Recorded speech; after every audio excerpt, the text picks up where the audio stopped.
When did culture really do a 180 on Peeping Toms? You're still listening. This is our final transmission.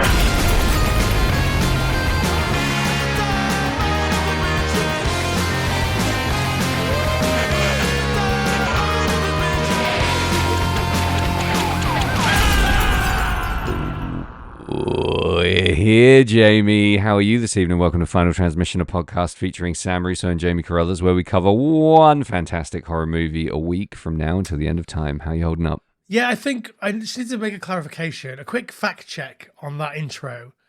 Already up my ass, for fuck's sake. The horror movie we cover every week isn't necessarily always fantastic. Yes, that's accurate. I was just trying to pump some plums here, bud. I was just trying to pump the bellows. Yeah. How are you, Sam? I'm all right, man. I'm pretty fantastic. Pretty much top tier. What about you? Now, be honest. It's Halloween-ish time. Yeah. Your favorite time of the year? We're a week away from Halloween. You've got a whiskey. Yeah. Sorry.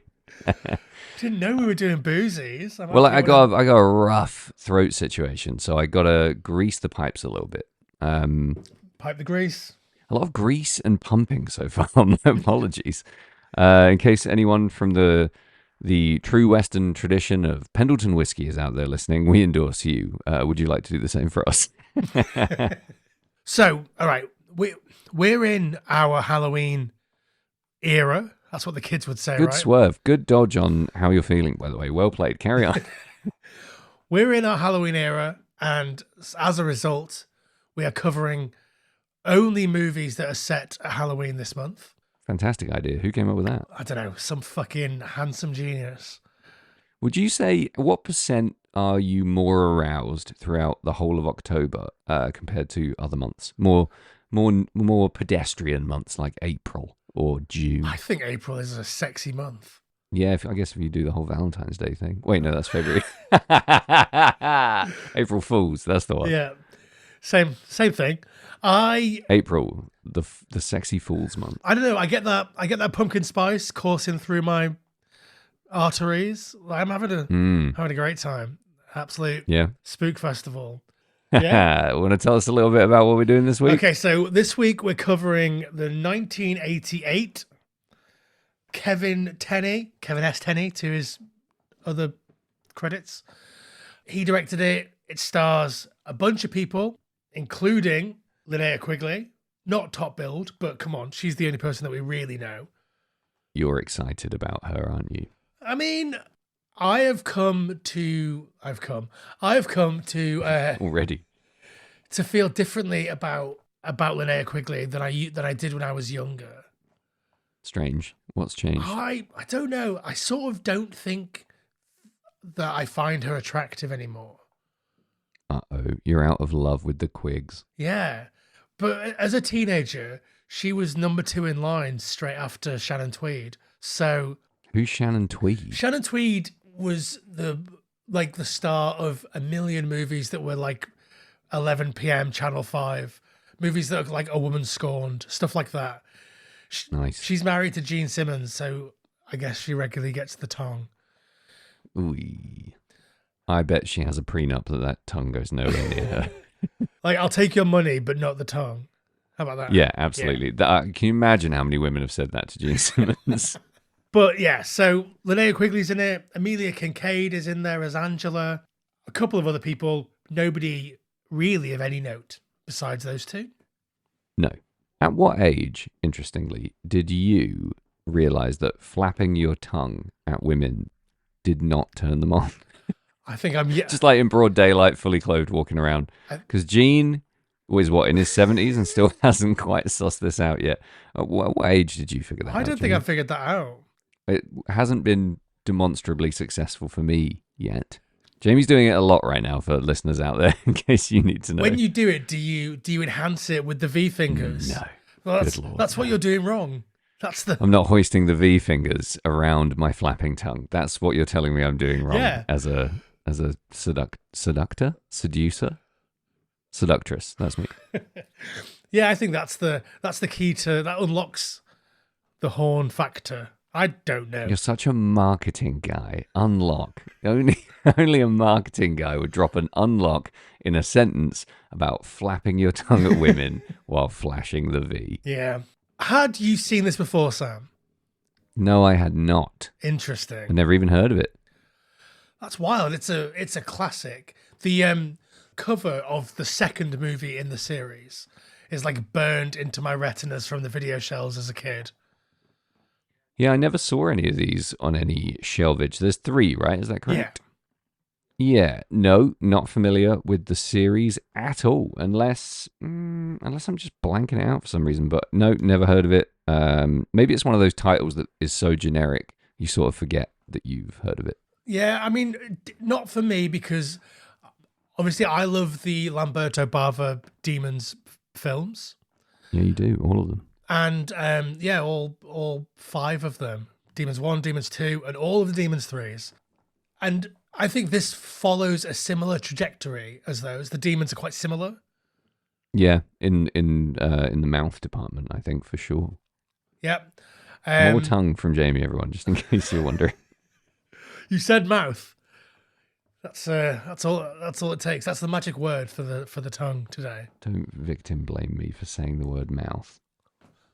Again, good lord. Quite quick, I will say, listeners. Good, quick tongue action from Jamie. So I watched this when I was quite small. I think maybe 12, 13. In that sort of Demons 2, the guy in Phase 1 Records in Wrexham with all the secondhand VHS would sell you 18s, even though you were clearly an infant. Top man. Yeah. So I picked this. I think I might have bought this on the same day that I bought Zombie Flesh Eaters. Oh, boy. And maybe Psycho Cop 2, which I love. Very up and down weekend for you. Yeah. Psycho Cop 2, one day we'll cover it. But Yeah. maybe if we ever do a live show where we do a screening and then a podcast afterwards, we'll do Psycho Cop 2 because it's a fucking hella great film to watch with a crowd. Okay. That seems really ambitious. I don't know if I could stay awake that long. It's good that it has some very loose connective tissue with Night of the Demons. That connective tissue being that you bought them on the same day. Yeah.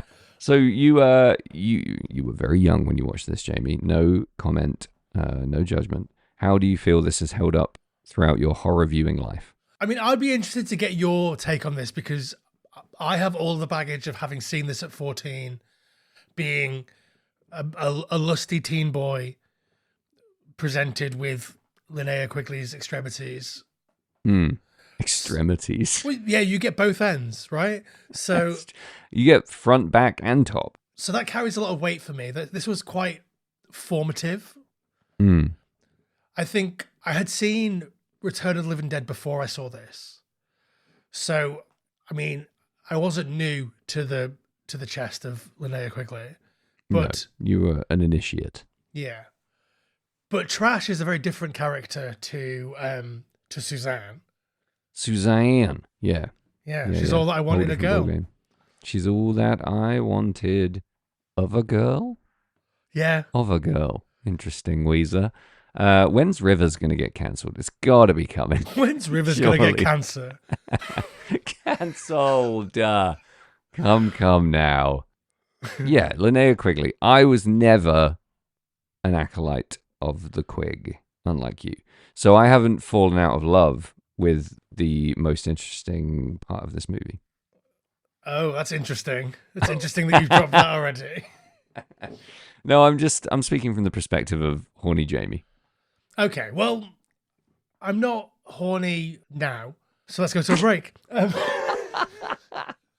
Thanks for sharing. No, I mean, I'm not. I guess I am, if we're being totally honest. Yeah, we'll get into some of the things later, I think. But why don't we drop a synopsis, take a break, go get ourselves a whiskey? Such a reassuring message for our listeners. We'll get into some of the things later, I think. Okay, so, right. Night of the Demons. Yep. We start off, we're in a sex comedy, right? Pretty much. I mean, that doesn't change, but yeah. So a sort of prim and proper girl is invited to a party by her jock boyfriend, Yes. The party takes place in a disused mortuary, funeral parlor. Disused, yeah, an ex-funeral parlor, no longer operating as a business premises. And the party is hosted by Angela, played by Amelia Kincaid. They do a very a culturally realistic past life seance, which They sure do. which may or may not unleash a demon into the party, which either stops them from having the sex that they wanted to have or make them have sex that they didn't necessarily originally plan to have until the movie's over. That is an excellent synopsis from you. I like that you've already just subtly undermined any expectation there's going to be any kind of explanation of plot in this film. A bunch of kids go to a mortuary, demons come. That's it. Yeah. Literally that's the movie. Demons Yeah. come to the party. Why on earth would you need more is my first question. Yeah. I think if you enjoy this kind of thing, then this is the perfect movie for you.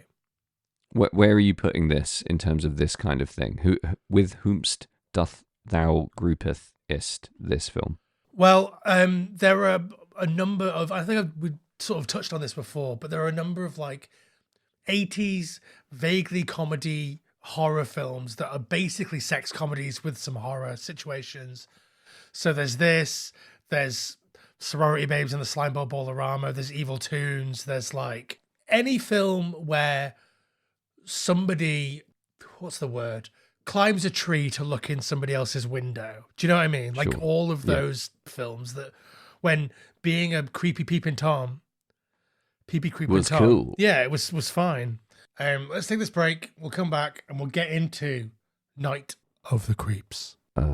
It's not Of the Demons? It's the Demons. It's a different movie. Was that a test?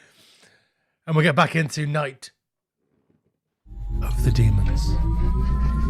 Thank you.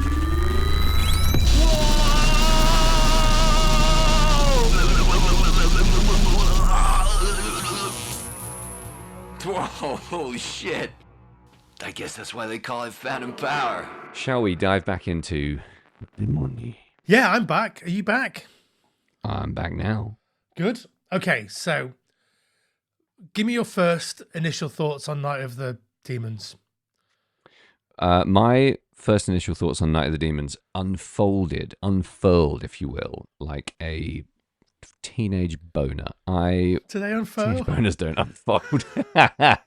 Listen, let's not pick nits. I was watching the film, okay? I was there watching it in crystal clear HD, like it was intended in 1988. One of the first things I noticed about this film is that Evil Dead came out nearly a decade before. It's incredible, really, when you think about it. I was hesitant at first because I thought there's no way they can keep up this level of humor. It can't keep hitting this hard because it is fucking funny. Yeah. For the first 10, 15 minutes, a laugh riot. And as the film progressed, I was delighted by escalating comedy, vastly improved moments of horror, and a pretty much romper-stomper comedy horror from front to back. There was so little about this that I didn't enjoy. It was way better than I thought it would be. It was a big, fat, rock-hard set of cha-chas. We need to address the cha-chas in the room, don't we? We do. We need to address them early. Has there ever been a character in a movie who is so horny for their sister in literally any other movie? Not overtly, no. This kid leaps out of his closet, his sister's closet, in his sister's room where she's getting changed, pretty much to compliment her on her tits. Yeah. Whoa, bodacious boobies, sis. Bodacious boobies. I mean, I'm not going to say that was the point I was 100% in, but it was close. Great stuff. Totally unabashed, stupid goof time humor, and I was all in. It's so funny because he's like, he means it as an insult.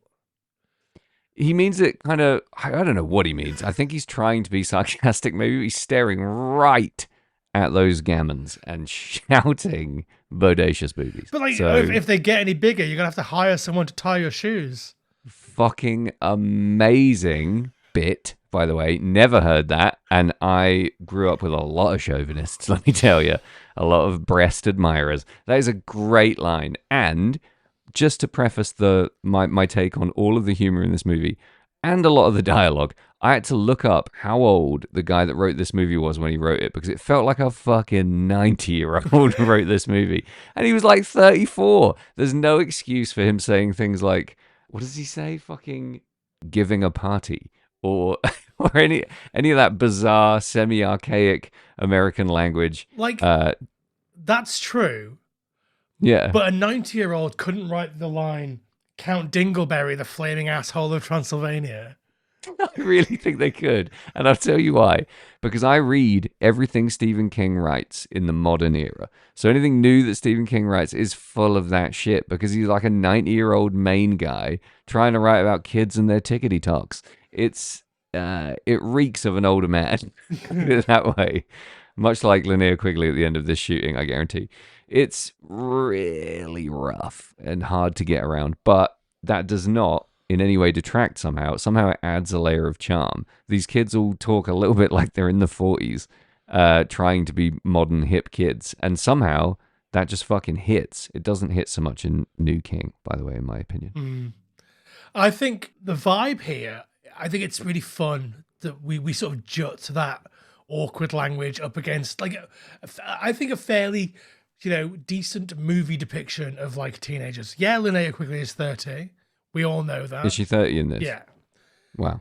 Amelia Kincaid is 24. I think that's useful to the movie because they need to feel older. They're supposed to come across as more experienced, a little bit more, wrong side of the tracks type characters often need to come across a little bit older, I think. And I guess the idea is that, by casting older actors, you achieve that, or is it just the case that that was the thing at the time? Well, Kathy Podwell, is that am I saying that right?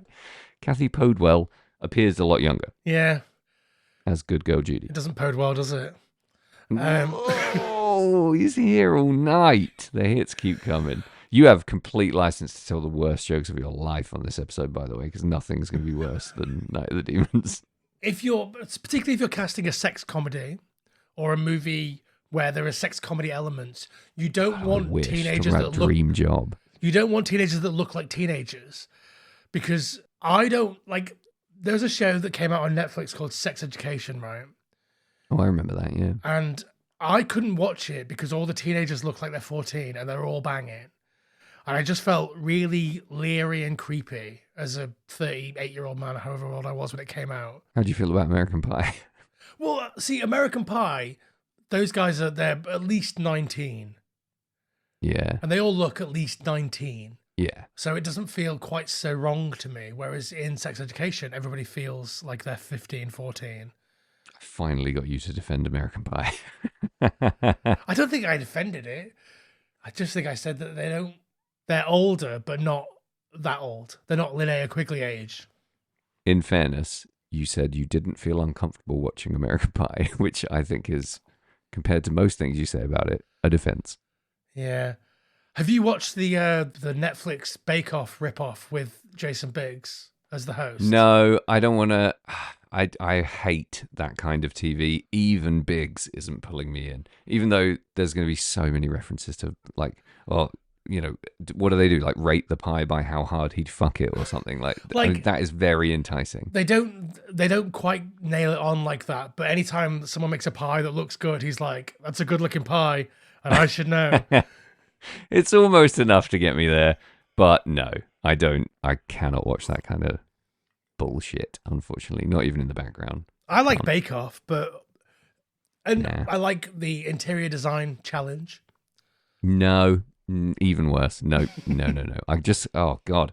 I have like it's probably an unattractive hatred of that kind of TV. I just can't do it. It's not for me. I like a competition reality. You watch MasterChef, right? Nope. You just live in a MasterChef household. Well, that's one way to look at it. My fiance watches MasterChef is how I would phrase it. I fucking hate that shit.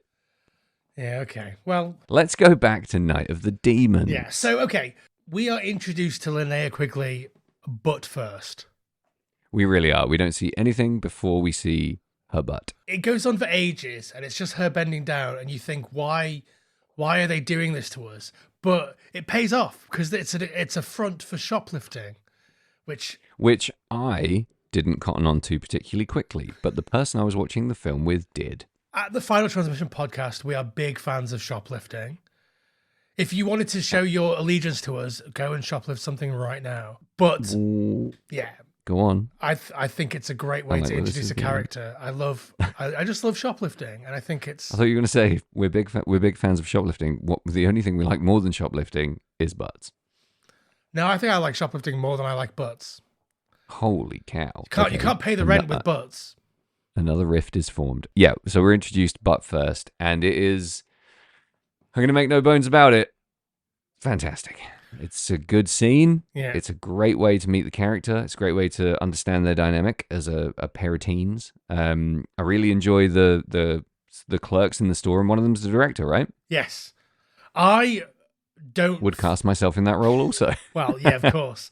I don't think that Suzanne and Angela would be friends in real life. You see a lot of that, don't you, in particularly comedic horror. You see a lot of unlikely female pairings. Why do you think that is? I don't know why. It's odd, isn't it?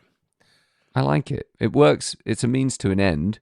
I mean, of all the things in this movie that aren't realistic, I really don't think we need to dissect the friendship dynamics that deeply.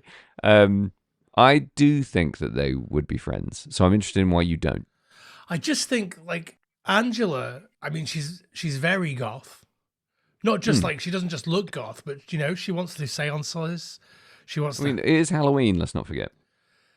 Oh, that's true. Do you think maybe she doesn't dress like that all the time, and she's just dressed like that for Spookers Nacht? I think it's a real indicator. I think Halloween is an exaggeration of the darker side of your personality. I think what you do on Halloween is a doorway or permission for you to amplify your spooky, silly goose fun time side. So, yes, a lot of people will just dress up like sexy cats, but a lot of people will go way darker. Oh, do you know what we forgot to do? We forgot to do the Red Scare intro at the start of this.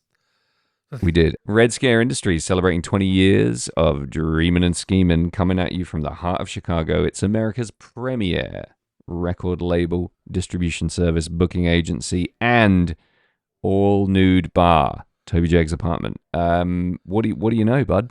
Next week, a slew of Red Scare bands are going to be descending upon Gainesville like Oh yeah. piss on an alligator. It's all going to be happening. Yeah, it's Fest, everyone. It is Gainesville's number one and only day of the year. It's a big old punk festival in Gainesville, Florida. A load of Red Scare bands going to be there. You can't come. It's sold out. Have a great Halloween. But if you're already going to Fest, Don't go see any Red Scare bands. make sure you see at least one Red Scare band. And make it Sam Russo. I would say make it Sam Russo, yeah. Or Cobra Skulls. Or both. We'll give you a pass. Yeah. Are you going to do a guest spot with Cobra Skulls? Because then I'd like to. we're saying it here. Sam Russo is definitely doing a guest spot at the Fest with Cobra Skulls. So if you want to see both of them, go to wherever they're playing. Go to the lobby of the Holiday Inn at 5 a.m. on one of the days. But more than that, go to redscare.net. You could do that. Nice website. Recently updated. Some not wrong information on there. Wow. By the time this goes out, it might be wrong again. Could definitely be wrong. Probably wrong already. Probably wrong now. There are some bands without bios. There's some tour dates that are provably incorrect. Redscare.net, your source for tenuous information on a handful of punk bands. All right, let's get back to Night of the Demons. You got any notes? I know you take notes. I've got so many notes. My notes for this movie, had I taken any, would just be funny. Also good. There is one interesting shot in the entire movie. Like one big swing in a sort of visual approach. So after they do the quote-unquote past life seance and the mirror gets smashed, they're all sort of gathered round the broken fragments of mirror looking down on it, and they're all reflected in these different fragments. They all have like a fragment each. Yeah, that's good. Very Are You Afraid of the Dark, I thought. It's a swing. I don't know if it actually works. I think it works, and I respect that it probably took a while and was probably a budget muncher, because this is incredibly low budget. So to want that, to focus on it, and to make it happen, that was probably boring and hard to do. So I don't know how they did it, but my guess is that there are no shards of mirror on the floor. There is a false floor with holes in it. Whoa. And they're all stood. And they're on the other... That's my guess. That's cool. But I thought you were going to say some kind of superimposition, but that's way cooler. That's how I would do it in a no budget way, because you would make it work, right? I wouldn't even think of that. That's genius, Jamie. One day I'm going to make a no budget film, and it's going to be shit. Good. I don't know why you would ever wait to do that. The only thing that would stop you making a film is budget, and that's the only problem you don't have with a no budget film. Just do it now. Yeah, okay. Fuck this podcast. Start making films. You're going to star in it. Excuse me. I am very expensive. Not to me. No, true. Mates rates. So, listen, we got as far as a kid likes his sister's kids, and everyone goes nuts. Shots-wise, I really like the shot at the end where everyone's dissolving into smoke. I think that's really cool. Mm-hmm. And the Halloweeny stuff is great. So I know this is used as one of the people's favorite fucking shots from the movie, but the Dracula mask on the floor in the leaves feels very Halloween to me. It's almost like they take a lot of visuals that are reminiscent of Halloween and Halloween the movie, not the guy, and just add a smattering of fun, just ladle a load of fun over it and make it something a little bit more frivolous and silly, and that I respect. There's also a lot of punk rock happening, at least visually, in this movie. Yeah, and like Stooge is ostensibly a punk guy. And Stooge, now, Stooge is a character that I would normally... Stooge is part of an archetype palette that I would normally not enjoy. But I think he's fucking great. He's the very tolerable end of that guy who looks like a pig spectrum. Yeah? Where am I on that list? I'm pretty towards the end, right? You don't look like a pig, but you are quite often, in my mind, cast as an over-the-top, funny, obnoxious, party-going character in a comedy horror. Okay. Could you picture me saying, "Eat a bowl of fuck, I'm here to party"? In a movie, yes, absolutely. Not so much in reality, even though I've heard you say way worse. You're not in the same category, though. You're in the, what's the guy's name from fucking Scream? Randy or Randall, whatever his name is. Randy, yeah. Yeah. His name's Jamie, so, There you go. Yeah. Full circle. You're for me, that's where you live. But because they're cool. Those guys are the best. I think that "Eat a bowl of fuck, I'm here to party" might be the best line in the movie. Fantastic. The best line in a movie peppered with fantastic lines. Yeah, I mean, I want to say it's witty, but it's not, because it's too contrived and it's too and it's too overwritten. But it feels like you never quite know if what comes out the person's mouth is going to be an absolute zinger or if it's going to be a complete turd. And that keeps me watching. I want to know if I'm going to learn some new phrases. I can't wait to compliment a woman's breasts and explain to her that if they get any bigger, she's going to need to hire someone to tie her shoelaces up. I think we should maybe subvert that a little bit and use it to describe someone's penis. Balls. Yeah, okay. Nice. Bodacious wiener, bro. If it gets any bigger, you're going to have to hire someone to tie your shoes. Bodacious dong, homie. Be careful you don't fucking tie it to your shoe, you fucking horn dog. Not very good. It's one thing I did notice is a lot of naked boobs, vagina, and butt in this belonging to a female character. You just don't see enough dick in horror movies. You know what I'm saying? Yeah. Bring back Richard You don't Nixon. see enough in movies broadly, but you just don't see a lot of dong in the horror genre. Why is that, Jamie? I'm asking you like it's in your control somehow. I mean, I'll make sure that there's plenty of dong in the Killer Book movie. Good. I love It's going to be your dong, don't forget. So even better. I love seeing wang, dong, phallus, stonk in a horror movie. I watched a movie in the cinema recently. I'm not going to say what it is in case anybody hasn't seen said movie, but there is some dong present. There is some phallus present in said movie. You're telling me in Revenge of the Slong? See, when you want to slur, you can't. What's the deal? You're telling me in Revenge of the Schlong 7, there's full frontal dong. I didn't see that in the cinema. Well, not the kind of cinema that you would think of, at least. Home cinema. Your phone perched on the edge of the sink. Why the sink? Because trying to trap me, bud. You don't want to clean up. I do. It's so part of the fun. All right, punk stuff. Punk stuff. Stickers on the boombox. Go. TSOL. Yep. Your faves. Cycle Jakes. Circle Jerks. Fear. DKs. Motorhead. Poison? Why is Poison there? Exodus on the car as well. Yeah. But why Poison are a fucking... Hair metal. At best. Yeah. Cock rock. I guess somebody was researching punk and they went to a book about TSOL and accidentally only read the bit when they were a hair metal band at the end there. And then jumped straight to Poison. Don't know. I thought... Either way, wowzers trousers, what great bands. I thought it was all LA bands, but Poison aren't from LA. Nor a Fear. I thought Fear were an LA band. Uh-oh. Fear band from... my search history tonight is great. They are from Los Angeles, California. Oh my God, I take it back. Wow, that's some serious fuck-uppery from me. I'm sorry, everyone. I've never let you down more than I did just now. Dead Kennedys, are they from LA? San Francisco. Yeah, so close enough. / the Bay. Yeah, so like, it's just Motorhead and Poison. This movie is set in Southern California, I assume? So this is something that I wanted to talk to you about because the disused or former funeral home that they have the party in is called Hull House, right? And there's a real spooky house in America that is called Hull House, and that is in Chicago. Huh. I don't believe it was ever used as a funeral home, so I don't know if they're just like borrowing the name because it has some spooky connotations to people who know about Hull House. Yeah, my other question is, they're saying Hull, like Hull, Yeah. right? Hull House. Okay.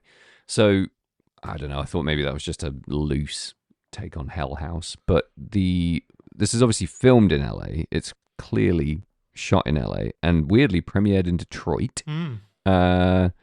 Is it supposed to be a bit of a nowhere film? It's not like it's really nailing itself to LA, but it does have, a lot of the kids have a Southern California vibe, apart from fucking the New York gangster kid. What's his name? Sal. Oh, Sal, you see? Sal, yeah. Wow, what are you going to say for yourself, see? He's a tricky one. I like Sal. I love him, but he is... So many actors in this, but especially him, have just walked off of a stage onto their first movie set. He's so amdram, in a good way, in my opinion, for this movie. But oh boy, does he do a convincing accent and a convincing job of being that guy. So Night of the Demons does some interesting stuff where it like flip reverses some characters in a really obvious way, and then flip reverses some characters in a not obvious way, and then sort of suggests that it's going to flip reverse some characters in another way, and then just doesn't. They just kills them instead. And that's completely agree. I think that's really fun. Like you get the impression that like obviously the jock dude that is going out with Judy and her bodacious boobies is meant to be a nice guy, but then obviously he's revealed to not be a nice guy, only to be with her because he heard that she had sex with someone, with Sal. Great logic, by the way. Yep, carry on. And then it sort of gives you the impression that Sal's going to come out and be kind of the hero character, and he sort of is, but I mean, he was definitely about to bang Angela if she hadn't have turned into a demon. But yeah, and he looked like he was still kind of thinking about it at one point. Yeah, well, I mean, the jock dude, what's his name? Jay. I mean, he just goes off and bangs Linnea Quigley. Yeah. In what I think is a great scene, actually. Very unconvincing sex. This is going to blow your mind, don't remember that scene. So Describe, please. He goes off into the room and she's in there and she's like, oh, Jay, let's bone down or whatever 90-year-old fucking writer wrote. Let's make it together or whatever. It's always make it. Yeah. Yeah. You're giving a party. Let's make it, kid. Yeah, gross. So she basically like takes his shirt off. She drops to her knees. Oh, yeah. And it's now like, I remember. She unzips his fly and then stands up and then takes his shirt off. Mixed messages galore. And then like knocks him onto the floor and then sort of lowers herself onto him in the way that like yes. Chastity Pariah lowers herself onto that dude's face in the scene in Elvira, Mistress of the Dark, when they all drink the horny stew. Yeah. She gives you the impression she's just had an incredibly satisfying dump. Yeah. Not that she's just lowered herself onto some teen stud. And then like buckaroo time. what I really like about this scene is when she sort of slowly turns into a demon while it's happening. So she's like, Yeah. "Don't look at me." And he's like, what are you talking about? And she's like, "Don't look at me." It's fucking great. I Yeah. think it's loads of Now fun. that you've jogged my memory, that whole scene was really fun. Mm. Yeah, I like that. I liked all of that. I like all of the risque sex stuff in this movie, especially the coffin sex.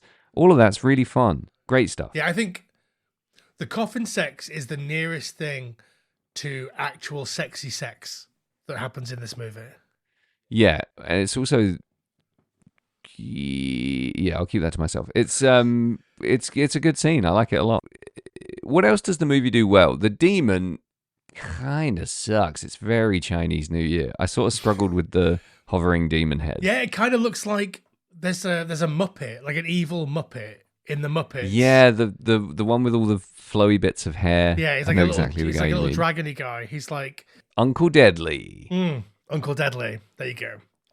Yeah, this demon looks a lot like Uncle Deadly, and Like- as a result, is not even remotely scary. Yeah, it's sort of skeletal. Quite fun.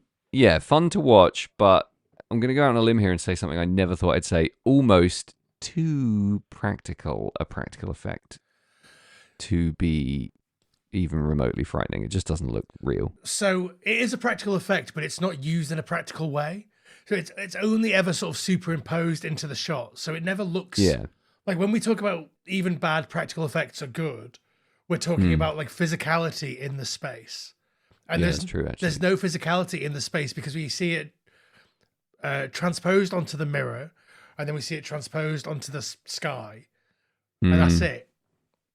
These are great points. I hadn't thought about it that way. It's like a puppet show. Yeah, it never feels like it's inhabiting the space because it isn't. Yeah, which is probably where a lot of CG shit falls down because you know it's being beep boop boop made in a computer and plopped onto the screen badly. Yeah, I totally see that. That's an astute point, my friend. Well done. Here's your honorary degree in Muppetry. Thank you. You're welcome. I have a question for you, Sam. It's a very important question about the film Night of the Demons. Oh. If you were, what's the word, possessed by an evil demon succubus, Oh, I thought this was going to be like a fact question. Good, it's an interpretation one. Hit me. how long would you wait until you inserted your lipstick into your nipple?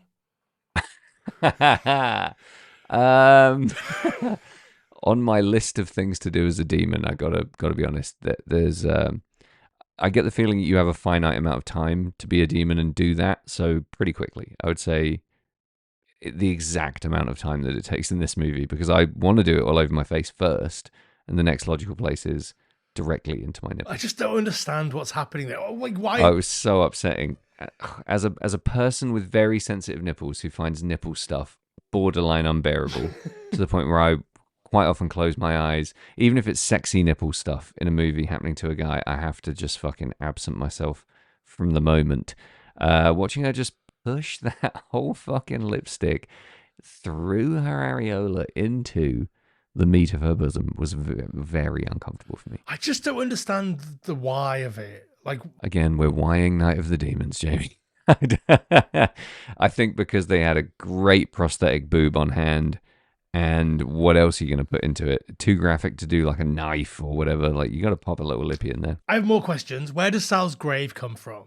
Is it manifested by the demonic nature of demons? Whoa, I got two answers for you. Yeah, it's a demonic manifestation. A, obviously, Tobin's spirit guide. Two, It's bad. It's a really bad prop.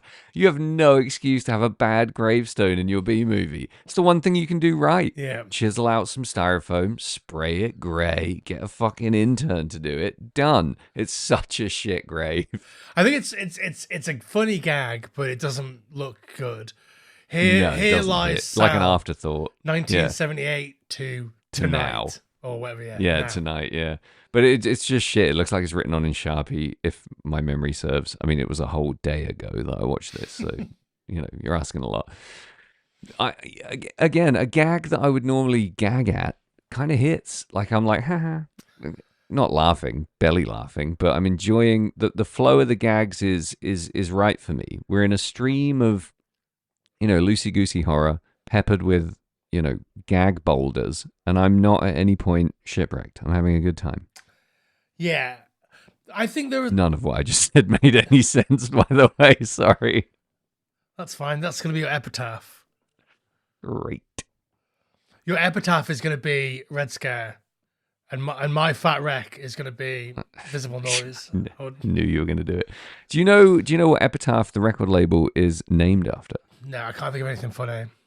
There is nothing funny, unfortunately. It's named after a King Crimson song with the lyric, "Confusion shall be my epitaph." And Brett Gurewitz loved King Crimson, so he took it from that. You said loved in the past tense. Is Brett Gurewitz dead? Nope, I just can't guarantee that he still loves King Crimson. Yeah, fair point. Greg. If you're out there, Brett Gurewitz, let us know. Do you still love King Crimson? Yes or no? I was going to ask Greg. Greg Graffin, does Greg Ginn, Brett Gurewitz still love... Could you ask Greg Graffin next time you see him if Brett Gurewitz still... Brilliant. This message for Greg Ginn. This message for Greg Hetson. If you speak to Greg Ginn anytime soon, can you ask Greg Graffin if he'll get in touch with Brett Gurewitz and ask him if he still likes King Crimson? So many Gregs. There's a lot of Gregs. In that Southern California punk scene. Yeah. What's going on? So a thing that I think is cool in the film Night of the Demons, the film that this podcast is about. Oh, yeah. What were we talking about? So, I mean, they undermine it with quips, and like they don't really lean on it as much as I would like. But there's a thing where like the demons come back, or the people come back and they're demons, and they sort of speak in this sort of quasi-religious way. Sure. That gives you the impression that like something religious is happening. I mean, they're demons, so obviously something religious is happening.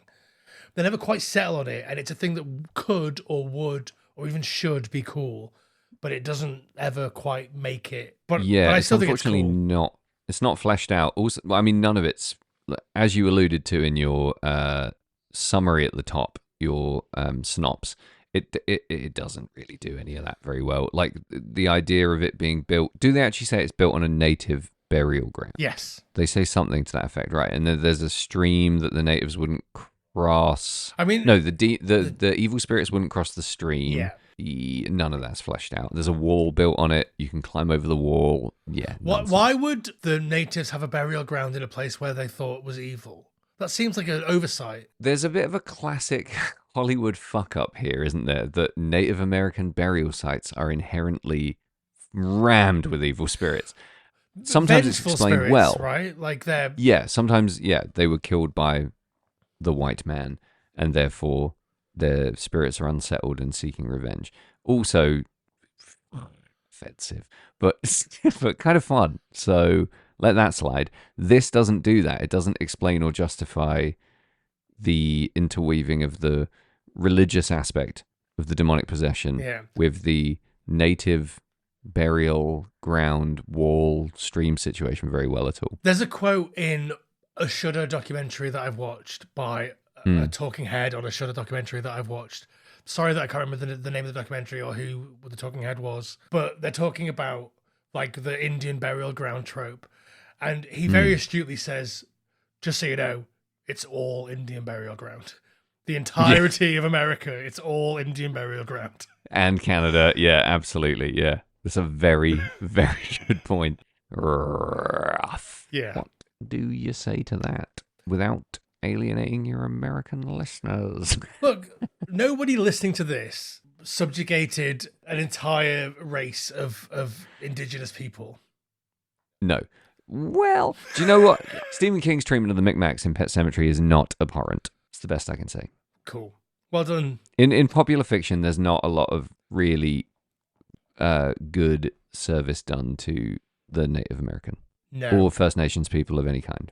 Yeah, it's rare that you see, and maybe we should try and seek out some interesting and nuanced depictions of First Nations people in horror. I would love that because I do it in all other genres of movie with ease. Yeah. But in horror, it's really tough. It's tricky as well because, like, you and me were a fan of a Western, and there are 9 million problematic Westerns and probably 3 non-problematic Westerns. And even those ones, just by virtue of existing, Yeah. problematic.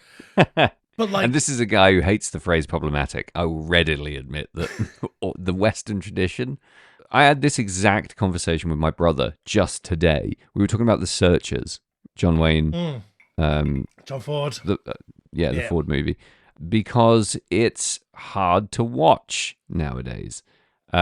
Some people out there call it the greatest Western. Some people call it the greatest film of all time, which I was astonished to learn in my brief Googling. It's a really difficult movie to watch through a modern lens, but holy crap, is it challenging on almost every level. Wow. Tough film to watch. Do you remember The Searchers? Of course. I mean, I have a strong affection for The Searchers. Yeah. And I think it's a really good movie, but it is a difficult watch in modern times. I think it's probably one of those movies that balances like good movie to incredibly problematic and tips it out on the I'll still watch it end of things. Yeah, unlike say High Plains Drifter, which I think is basically unwatchable for how problematic it is. Sure. I don't know that the film knows that the person who does the thing that happens in High Plains Drifter is a bad guy. Yeah. Yeah. And he's not being shown as a bad guy, whereas I think John Wayne's character in The Searchers, Ethan, he's pretty roundly being shown fairly controversially as a complete dick. yeah, well, But also there's some nuance there, right? He's a vet. He's seen some shit. Yeah. I think Ford's trying to give us a tiered / layered character. It's just a bit ham-fisted. yeah, I mean, like the character of Ethan would work in a movie with a reasonable and decent depiction of Native Americans, but we don't get that because it's 1953 or whatever. So Scar is played by like a blue-eyed white guy. yeah, Like it's rough. I tell you what I'm really enjoying. The sunny side of all this chronic, awful, depressing agony is Lily Gladstone's entire career, turns out. So obviously I was a bit of a latecomer to a lot of Lily Gladstone stuff. I think maybe I've been going back trying to figure out what the first thing I saw was. I honestly can't figure it out, but I'm going back to The Unknown Country. I'm watching a bunch of stuff from before Killers of the Flower Moon and just really enjoying everything she touches. yeah. I mean, I just love westerns. Me too. Huge fan. How do you like justify your intense affection and respect for the native indigenous people of North America with the fact that you're a huge Washington Redskins fan? Do the Washington Redskins even exist anymore? I have don't no think they idea. do. I'm a fan of the family pictures I have from my childhood where my dad is wearing a Washington Redskins jacket inexplicably, has no idea about anything to do with American football or what the Washington Redskins were. As a human being whose second ice hockey team is the Chicago Blackhawks, I struggle to reconcile those two things. So, okay, let's go back to Night of the Demons. Here's a potential controversial point. Okay. I think that like demonic possessed undead is way, way, way cooler than like living dead undead. Ooh, I knew that you would feel that way. I don't know if it's That's the best thing I can say about that opinion. I don't know if it's because I saw Evil Dead and Evil Dead 2 very, very young, and they were very. I mean, I saw Night of the Living Dead way before I saw any of that. So, like, who knows? But I think the sort of shambling, crushing inevitability of like living dead zombies is cool. But I think like the idea that like you die and then your body becomes a vessel for a demon is a Mm. much cooler and scarier and way more metal concept than just like you die but then you get back up and you remember brushing your hair. Do you know what I mean? Oh, you remember Yeah, going to the shops, so you wander around the shops, like fucking until you see someone you want to eat, and then you eat them, and then you carry on wandering around the fucking mall. Like, listen, I love the lens through which you're looking right now, but deep down, you love the social critique of the zombie who goes to the shop, right? You love that shit. I do love the social critique of the zombie that goes to the shop. Yeah. And in my opinion, admittedly a very humble opinion, I think the concept of demonic possession of dead human vessels is really great. It's fascinating, it's really meaty, it's got huge scope, but it's so often poorly executed. But the ones that do it really well are genre defining masterpieces, your Evil Deads. But I just think it's so fraught with pitfalls and room for hacky bullshit that it gets done to death badly. Whereas zombies get a pass because they're normally fine. The problem is that Yeah, zombies they're are easy. way lower risk, and everyone knows them. It's easy to identify. As soon as you start adding layers to that, people go, why? What's a demon? And then you're in trouble. I agree, but I do think that just the concept Yeah, is cool. I love the I think concept. you can theoretically one could do an interesting thing with the sort of demonic possessed zombie archetype, but often, like you say, people don't. People just use it as an excuse to be a zombie, but like not a zombie, which is basically what happens in this and what happens in the Demons movies. Unfortunately, it's a minefield of bad makeup, deep voices, and schlock. And that's fine. A lot of people love that shit. For my money, Evil Dead does it the best, and it should be left alone from then on. Is there anything else significant about Night of the Demons you'd like to address, besides the fact that it's funny, it's full of Linnea Quigley's bits, it's got a bad demon, and there's a whole lot of fucking. I've got basically one more note that we've not talked about. Go on. It's the old man. I love the sort of button on the ending. It's fucking out of nowhere. It's nothing to do with the movie. Like, he's a creepy old grumpy man at the beginning being like fucked with by the teenagers. Yeah, let's talk about this guy. So he's planning on putting razor blades in apples. Well, he's not planning on it. He's done it. At the beginning, he's planning on it. Yeah. That little, I don't know why it's there. Doesn't need to be there. It feels like it's come from, what's his name? Mike Doherty's Trick or Treat, for example. Like that sort of. It's pure creep show stuff, Yeah. right? I think it's really cool. And it's just a nice little button. I guess, are we saying that like there are horror movies happening all over town and we just sort of dip out of one and just sort of nip into another for a second before the, like Halloween makes fucking weird shit happen. So I like that. I hadn't thought about it to that extent. I just thought it was a bookend for a movie that didn't really have a start or a finish. I prefer that big time. yeah. And that's the best thing about a Halloween movie, in my opinion, is the fact that it has a very strong sense of time, but usually place as well. Yeah. And if you're going to, expand that out like leaves on a warm autumn wind, that there's evil happening all over town, then I'm 100% in. That sounds great. I love that, like, the immediate feeling is that his wife accidentally baked these apple pie, these razor-filled apples into a pie. But then her inability to act leaves it very ambiguous. I feel like it's not ambiguous. I feel like she's like, I'm sick of this fucking chump as well. Yeah, This this dickbag. neggy chump. He's negtacular. He doesn't even. He's looking for love in all the wrong places. He's really mean to Judy. She's just trying to help him picking his She's shopping trying to help, up. and she is proved to be a nice girl Yeah, she just with great cha-chas. yeah, with bodacious boobies. Oh, that kid needs a fucking Oscar. Did he go on to do anything? The kid brother? Did he go on to do anything? That's the question. He's in one episode of Sliders, so snaps. Yeah, a little bit of CSI in there, my fave. Snaps for this guy. He's in an episode of Who's the Boss? So Night of the Demons, it's a Halloween movie. I think it's irrefutably a Halloween movie because not only is it set at Halloween, but if this isn't on your at least top 50 movies to watch at Halloween with a bunch of lunatic buds while you're down in Bruges in an abandoned mortuary, then you're not doing Halloween right. Yeah, I think like this is a pretty good movie to watch with your Halloween posse. Great to have It's a fun Halloween movie. Yeah.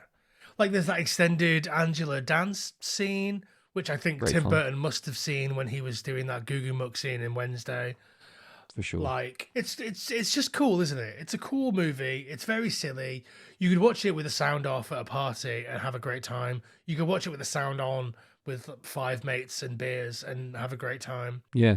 It fits that lovely, comforting, pretty fun place in the Halloween movie bookshelf. Bookshelf? The Halloween movie shelf where there's no rules. It doesn't have to be a stiff, beautifully made, perfect auteur horror movie. It also doesn't have to be completely dismissible garbage trash. It can just be a fun sort of horror movie and keep the night going. Yeah. It's like a workhorse horror movie. I think so. I even think that you could watch it without sound and enjoy it, and you could even listen to it without visuals and still enjoy it. Like an audiobook. Yeah, or a podcast. One might. I don't think I could listen to this and enjoy it. When I was a kid, I used to tape the audio of movies onto using my Talkboy. Whoa. And then listen to them on my Walkman as I was like out and about, so I could like take movies with me wherever I went. Wow. You transcend movie fandom, Jamie. The more I learn about your childhood habits of chewing boglins and listening to the audio of horror movies walking around, the more I think you deserve some kind of award for being the world's biggest horror movie fan. All right, let's take a break, come back, and we'll sum the fuck up and get the fuck out. Come on, man. Does that thing even work?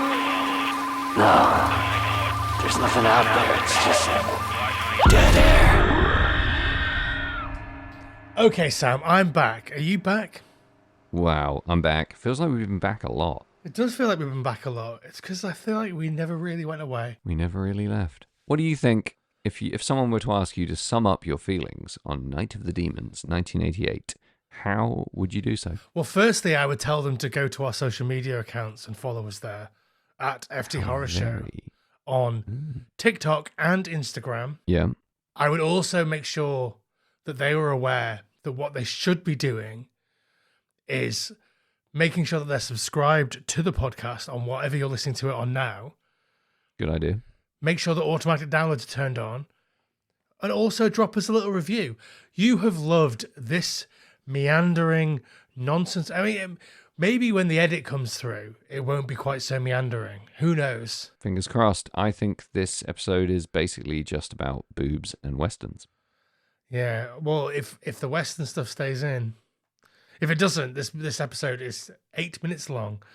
I think we like reviews. We like the fact that we have a 5-star rating at the moment on all podcast platforms. And the reason we like that is because it's great and it helps more people listen to us, because the higher we rank, the better we do. So rate us 5 stars, leave a review, and be our friends on all the whatever platforms, and tell your friends to be our friends also. Tell your friends to be our friends. Tell your friends to listen to the podcast, or we'll send Uncle Larry around with his big iron on his hip, and he will bullwhip you to death. Absolutely. Good old Larry. Good for a thing or two. Crazy Uncle Larry. That's what we. Is Larry a cowboy now? That's cool. Let's make him a cowboy. All right, he's a cowboy now. He's kind of like a surfer dude in his current form. But maybe it's like surf cowboy. Yeah. It's Buford Larry or something. It's, Radioactive Surf Cowboy. Now that's a movie I can get behind. Yeah. If there's a radioactive surf cowboy movie out there, let us know. Get in touch on social media. Tell us. If there is and Jamie doesn't know about it, I will be astonished. But do let us know. I'll have a think. I think there needs to be more. I mean, we talked about this when we did Tom Bonahawk, but like more horror westerns is what I want. I want more like Bone Tomahawk, because that is a superb film. Well, I don't want more like shitty fucking, oh no, zombie, vampire, West. I don't know. I don't know what I don't want, but I do know what I Well, want. so I want something that's like goofy and fun. So like all of the zombie vampire western stuff, which I do quite like, but it's all modern. We're dealing in like, it's never like, oh no, there's a zombie in the old west. Like that would be cool. I would love it if it was shot like an old John Ford movie. Yeah. If they dusted off the old gear and went out to the fucking Arizona, all the old shooting locations or whatever, and made it that way. That would be incredible. Yeah, go to like Utah or whatever, and like. Yeah, I'd be into that. I'd be into that too. Do you know what I'd be into as well, Sam? Is you telling me your final thoughts about the movie Night of the Demons that we've talked in depth about and not passingly mentioned. So it's probably worth saying that we barely touched it. That we've not recorded for a couple of weeks because Sam's been away. Yeah, sorry. And We've been catching up. This is basically just been a catch up for us. Yep, everything we've thought about for the last 2 weeks, but been unable to communicate with each other. I'm going to give this movie, Night of the Demons, I'm going to give it 6.6 Benderumptious Bendy Boner Cha-Chas out of 11. Okay.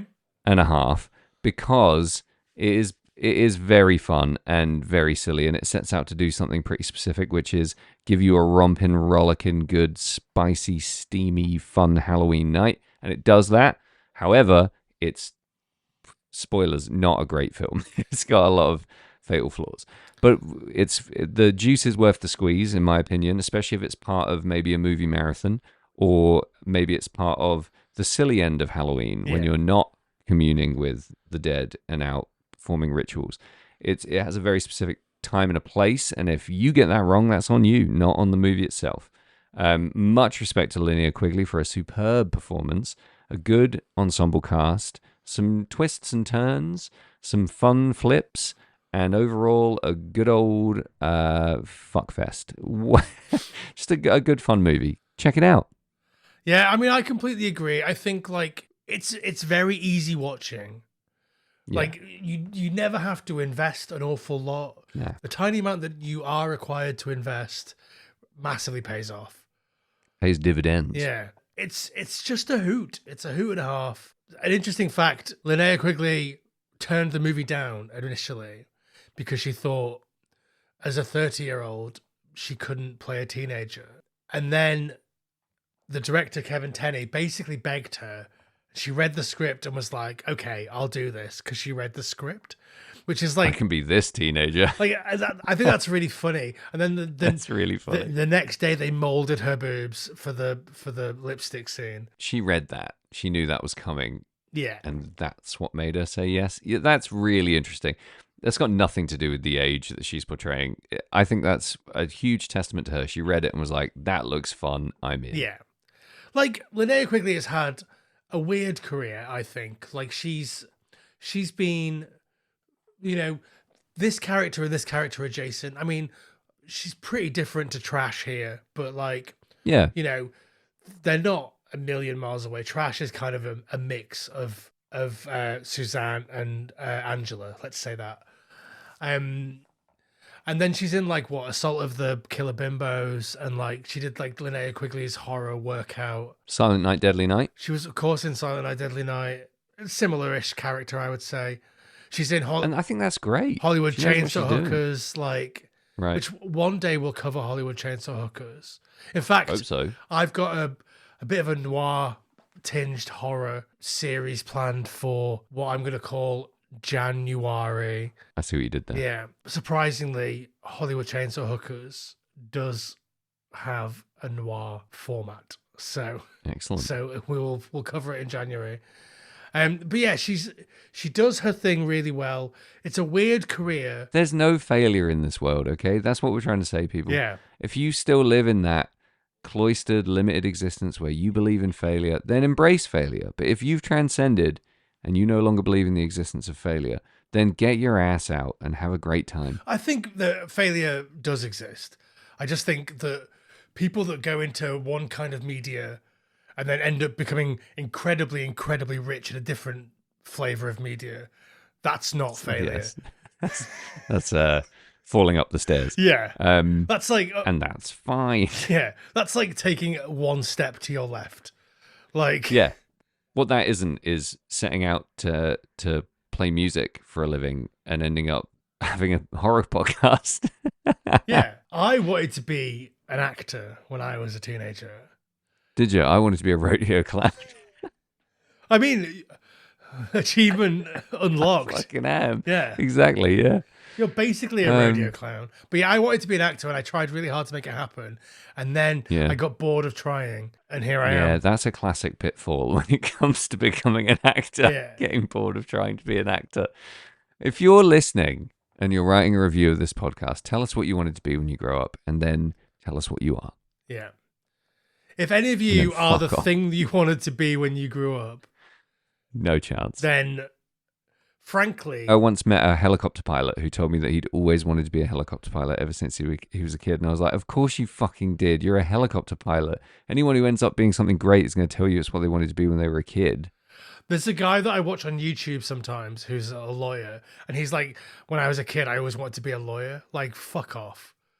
No, I bet he did. I mean, Little I nerd. bet he did, but like, I like you as an adult, but as a child, I would kick you in the face. Well, I don't know, though. Like, maybe he read, whatever that book Kill a is with that Mockingbird. great lawyer. Yeah. Yeah, maybe he read that and was like, I want to be a lawyer like Jimmy Stewart. I think he might have watched My Cousin Vinny and was like, I want to be a lawyer like Joe Pesci. Yeah. Whereas I watched Stir Crazy and thought, I want to be a rodeo clown like Richard Pryor. I kind of always liked the idea of being a hitman. When Mm. I was a kid, I was obsessed with being a spy or like a secret agent. That was a thing that I was really, really obsessed by.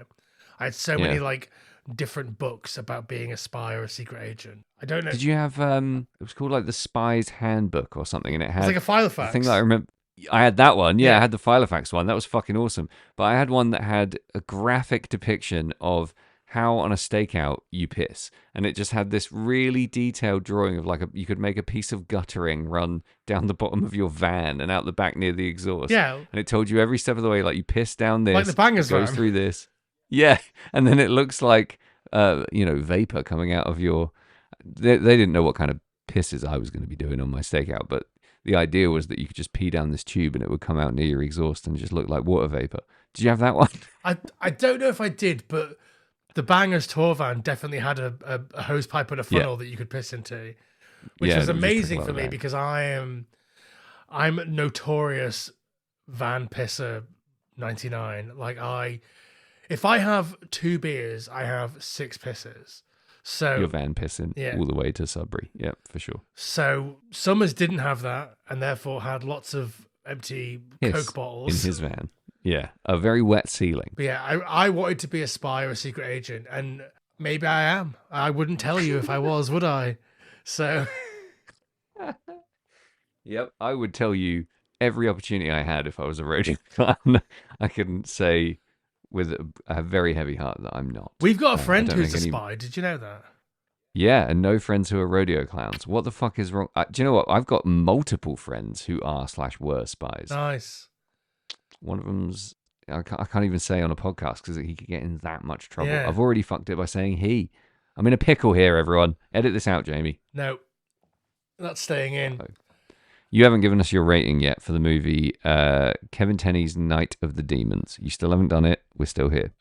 Okay, I give it 8.8 festering fuckwads out of 11. Well, that's high, Jamie. That's really high. It's a who. 2.2 off full marks. Yep, correct. If I'm rating it on the Sam Russo Hootometer, Okay, then I have a great time watching this movie. true. As I said, I can listen to it without seeing it. I can watch it without sound, and it works every which way but loose. So You can't say that about fucking Schindler's List, can you? No. Nobody wants to watch that without sound. yeah, or listen to it without visual. Yeah. In many ways, Night of the Demons is far superior to Schindler's List. In I would say 8 out of 15 ways, Night of the Demons is as good, if not better, than Schindler's List. Schindler's Demons. Yeah, Night of the Schindler. That's a high I can't wait till we. Okay, I can wait till we stop doing this podcast. That would be bad. But I can't wait till we tally up everything we've done in a big, like, rating list and we notice that, like, fucking, you like this more than The Exorcist or something. That'd be amazing. We need somebody out there who is, very engaged and listens to every episode to tally up all of our ratings. Our rating system is archaic in that, what did you just rate out of? 11.5. Festering fuckwads. Yeah. Like one festering fuckwad could be worth 5, clown noses or whatever we did for Killer Clowns. It's very difficult to determine how good a movie is based on our superb rating system. Yeah. It's completely arbitrary. I think it's very well planned and excellently executed. Yeah. Well, you're wrong. I am lying to make us sound better than we are. So that's a high rating for a good movie. You should check it out this Halloween season, this Samhain season. Pop it on, flop some body parts out, and enjoy yourself. Yeah. Flop out your flaming assholes and your Count Dingleberries. And your bodacious boobies, sister. And we'll see you next time for more Final Transmissioning.